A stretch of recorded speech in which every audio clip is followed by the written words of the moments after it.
Welcome to On the Chain. But Jeremy Hogan, you know him, you love him. You can't live without him. So he obviously weighs in a lot in his videos, but he put this tweet out and he said, yes, a 1-hour settlement discussion happened a couple months ago. This is obviously SEC v. Ripple. It didn't settle, which means the next most likely settlement time, Mr. B and Coining 203, would be at mediation. See arrow below, which would be hosted by one and only Judge Netburn. You know when the next settlement is? At Burns Steakhouse. Burns Steakhouse is where it's going to be, Jeff. That's official. I'm feeling like that's going to happen. And it says right here, if you look at number 9, all counsel must meet face-to-face or via video conference for at least 1 hour to discuss settlement within 14 days following the close of the fact discovery. That happened, Jeff. That happened. What happened to the fact discovery? Man. Well, that's gone on for 3 years now or something like that. I know. I've lost track. It's on for so long. it's so long. Like, I mean, nobody knows. We're starting discovery. When are you going to end? Forever and a day, and then add several days to that, and then they're gonna basically object to that. They're gonna say you didn't add enough days, so then you have to add 70 more days to that. But that's what happened. And look at this, Jeff, right here.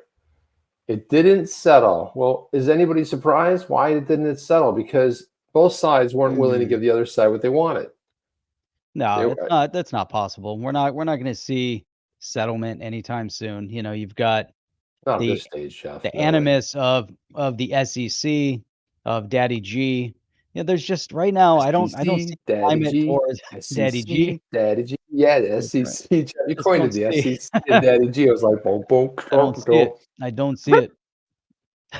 This is scratching. Jumping back to this, you got number. So here they go right here. Now he points out the arrow, and he drew an arrow on there. But it said counsel for parties proposed the following alternative dispute resolution mechanism for this case, blank, a settlement conference before a magistrate judge. And that's what he was pointing out here, saying would be, where did he say that? Yeah. The settlement time would be at mediation, see the arrow below. And that was what he was pointing out in the arrow. And then Crypto Wolf chimed in and said, well, since Judge Netburn has seen all the ETH and XRP documents, then could she highly recommend the SEC to settle with Ripple? And Jeremy came back and said, that's why I mentioned it. She knows exactly what's in the emails, etc. And if I'm correct in that the SEC is the problem child here, which we've known all along, is there anybody on the earth that hasn't suspected the SEC as being the problem child? Hey, that's a good poll to take.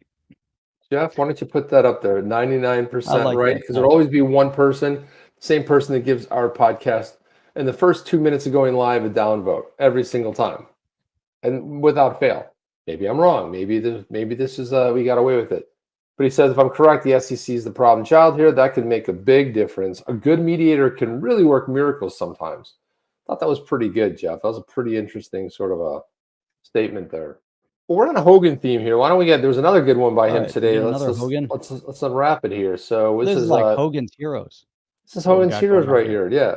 Hogan is a hero. There's no doubt. So 103 says, let's step back from the motion and think like a trial lawyer. You ready for this, Jeff? Thinking like a trial lawyer. Put the trial lawyer hat on. At trial, Garlinghouse testifies about the meeting with Roisman. Absolutely no indication that Roisman or Eastbrook are disputing what was said. Otherwise, the SEC would gladly produce the notes. I'd like to see those notes. Right, and this is basically talking about James Filan put this out that Garlinghouse filed a response to the SEC's opposition to Mr. Garlinghouse's motion seeking the disclosure of the notes of the November 9th, 2018 meeting between the former SEC Commissioner Roisman and Mr. Garlinghouse, the Estabrook notes. There you go. The Estabrook notes. Estabrook notes. Nice. It's always good. It's always good when you have a name for your notes. Do you ever name your notes? No, but I have named my vehicles, Jeff. I have done that before. Imagine if you had to name your notes. That'd be like a daily occurrence. And then you refer back to them. Just so you know, the name of my vehicle is Gray Machine. Just so you know. Green machine. No, gray. Gray. Gray machine. Not, By the way, not, Green Machine was the Christine. predecessor. You're not even funny, Jeff. The predecessor was called Green Machine. The Green Machine. It was Green Machine. It was a Yeah, green. you remember the Green Machine from back in the day when you were a kid? That's why I called it Green Machine. It was awesome. Nice. And then I just said, well, it's Gray Machine now because it's got to keep the machine thing going on there. And then he said, the Green Machine was the takeoff of the big wheel. Yeah, it was like just something like a thing like that. And then so number 2, if Roisman and Eastbrook, he spelled it wrong, but it's Eastbrook. Eastbrook go turncoat, they could testify that Garlinghouse lied about his testimony. And what happens then? That's right. Ripple gets to impeach the heck out of them with the Eastbrook notes, which lose DPP privilege the moment they talk about the meeting. Ooh, it gets very good here. And then you got, which means the SEC has no evidence at all about the meeting, but can only argue that Garlinghouse's testimony is self-serving, and all testimony is self-serving. That's very weak sauce times 2, he says. Very times 2. Nice. Very times 2 weak sauce. Weak Super sauce. weak. Remember when you used to say weak sauce? I do used to remember say money. That was so money, Jeff. That was money. Oh, that was money. That was because of Swingers. Everything was money in that movie. Oh man, that was the greatest movie ever. It was one of the greatest movies greatest ever. Yeah. movies of all times was Swingers. Some of the best bits ever. And then by which I mean to say, whatever the judge rules, the SEC is already dead here. Man, this is turning out to be quite this is turning out to be awesome. I like that last statement there. That's really interesting. You know, whatever the judge rules, the SEC is already dead here.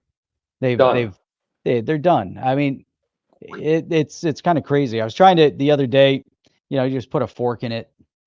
It's done. Case closed. There's way too much.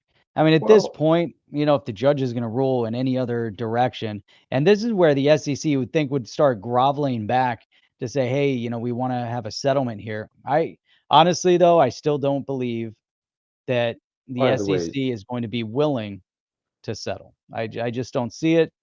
I don't see it happening. There's because they're going to lose so much face. By the way, this is we're talking about Hogan's Heroes. Bob Crane was murdered.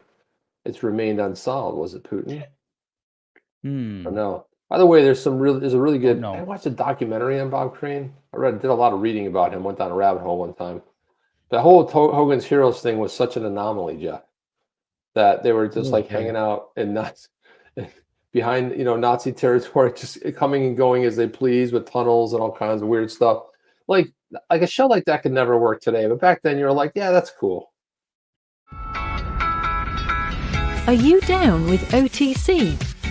Please like, subscribe, and click the bell to be notified when the next video drops.